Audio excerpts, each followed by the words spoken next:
आपने मुसलमानों की बात की। कल आपके कॉन्स्टिट्यूंसी में जो है ओवैसी साहब आए थे, उन्होंने कहा कि आप उनको पाकिस्तान भेजने वाले हो और उन्होंने कहा कि अगर 40-55 हज़ार वोटों से आप जीत गए, अगर उनकी पब्लिक भी बाहर निकल जाती है, वो रोड पे निकल जाते तो आपका हारना तय था। आमदार है, सामने शैला दिलीप लांडे है, बड़ी ताकत है, क्या लगता है उनके सामने टक्कर दे पाएंगे?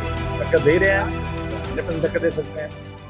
खासतौर से लगता है इस देश में मुसलमान होना गुनाह हो गया है। मैं पूछूं, आप आमदार हैं, मेरी मस्जिदों का लाउड स्पीकर उतर गया, आप लोगों ने उतरवा दिया।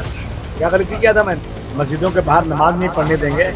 आप अपना सारा कार्यक्रम रोड पे करेंगे, एक महीना रोड घेर लेंगे, आप डीजे बजाएंगे, लेकिन मैं अगर 5 मिनट के लिए बाहर नमाज पढ़ूंगा, आप रोक देंगे उसको? क्या जनता को याद नहीं रहेगा ये बातें? जनता सोचेगी नहीं क्या हो रहा है यहाँ पर? आज हमको मस्जिद में घुस के मारेंगे, कोई रोकने वाला नहीं इनको, ये सत्ता में बैठे हुए हैं। मैं जाफर उस्मान शेख, अखबार न्यूज से। चांदीवली विधानसभा के अंदर सपा के जो कैंडिडेट है यूसुफ जहां अयूब खान और कई इश्तियाक खान है, जमाल खान है, उनके लिए अबू आसिम साहब खुद यहाँ पे सर्वे सर्वा जो है महाराष्ट्र और मुंबई के वो यहाँ पहुंचे हैं। आसिम साहब क्या कहेंगे? देखिए माहौल तो बड़ा बढ़िया बना हुआ है, बहुत अच्छा बना हुआ है यूसुफ जहां अयूब खान का। क्या लगता है आपको, ये आ सकते हैं? बिल्कुल, माहौल बहुत अच्छा है। अभी इन्होंने रैली निकाली थी, रैली में 1,500-2 हज़ार लोग थे और खुद से आ रहे हैं लोग। जहाँ जब मैं सुबह से, आज कम से कम मैंने 15 वार्ड में मैं सुबह से गया हूँ इसी तरह से मिलने के लिए। हर जगह माहौल बहुत अच्छा है। यहाँ पे 25 साल के नगर सेवक है जो अभी आप आमदार है, सामने शैला दिलीप लांडे है, बड़ी ताकत है, क्या लगता है उनके सामने टक्कर दे पाएंगे? टक्कर दे रहे हैं, 100% टक्कर दे सकते हैं। जो यहाँ पे लोग चाहने वाले हैं, लोग जो 25 साल से यहाँ पे हैं नगर सेवक, लोग तंग आ चुके हैं। दूसरी चीज जो है, आज मैं खासतौर से लगता है इस देश में मुसलमान होना गुनाह हो गया है। मैं पूछूं, आप आमदार हैं, मेरी मस्जिदों का लाउड स्पीकर उतर गया, आप लोगों ने उतरवा दिया। क्या गलती किया था मैंने? मस्जिदों के बाहर नमाज नहीं पढ़ने देंगे। आप अपना सारा कार्यक्रम रोड पे करेंगे, एक महीना रोड घेर लेंगे, आप डीजे बजाएंगे, लेकिन मैं अगर 5 मिनट के लिए बाहर नमाज पढ़ूंगा, आप रोक देंगे उसको? क्या जनता को याद नहीं रहेगा ये बातें? जनता सोचेगी नहीं क्या हो रहा है यहाँ पर? आज हमको मस्जिद में घुस के मारेंगे, कोई रोकने वाला नहीं इनको, ये सत्ता में बैठे हुए हैं। मैं इनसे पूछूं, एकनाथ शिंदे साहब से, कि रामगिरी ने महाराज ने हुजूर सल्लल्लाहु अलैहि वसल्लम के खिलाफ अपशब्द बोला और आपने कहा मैं आपके साथ में हूँ और आप वोट मांगने आएंगे? कोई भी इज्जतदार आदमी, कोई भी गैरतमंद आदमी मर जाएगा लेकिन वोट नहीं देगा उन्हें, क्योंकि हमारी शरीयत पे हमला हो रहा है।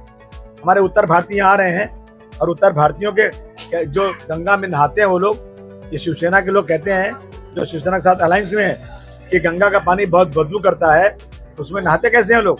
करोड़ों लोगों की आस्था है, पूरी दुनिया से लोग आके नहाते हैं, उनको गंदा बोलते हैं आप?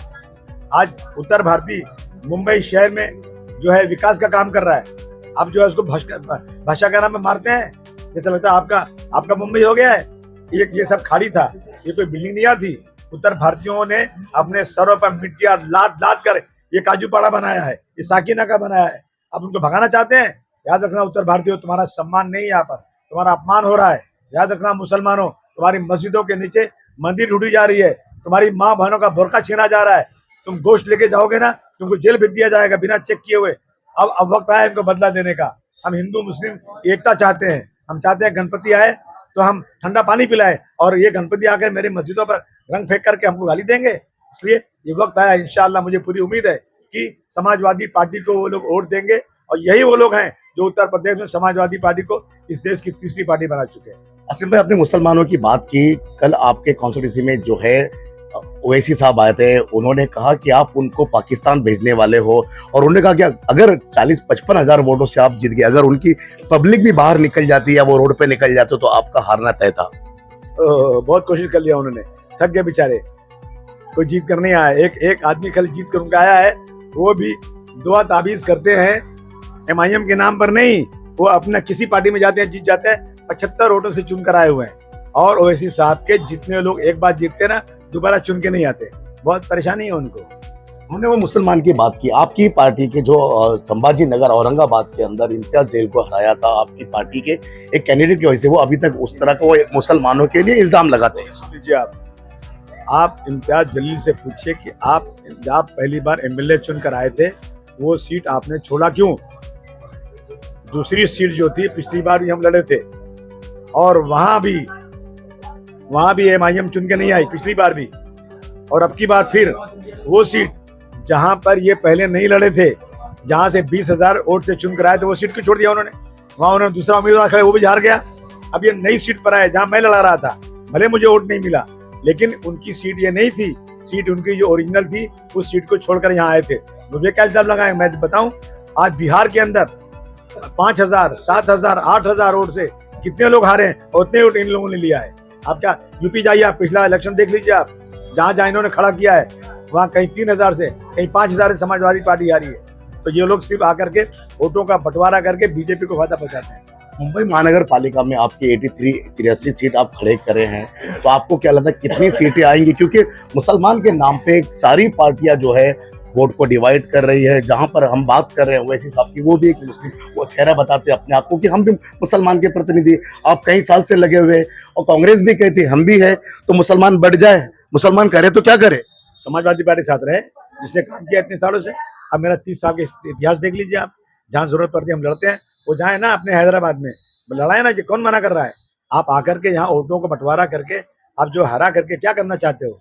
समाजवादी पार्टी ताकत से लड़ रही है, जीत और हार अल्लाह के हाथ में। कितनी सीटों से आ सकती है अभी? 83 सीट आज तो मैं कहूँगा सभी आ सकती है, रिजल्ट का बताऊंगा।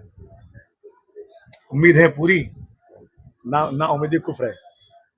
बहुत बहुत शुक्रिया आसिम भाई आपका, शुक्रिया।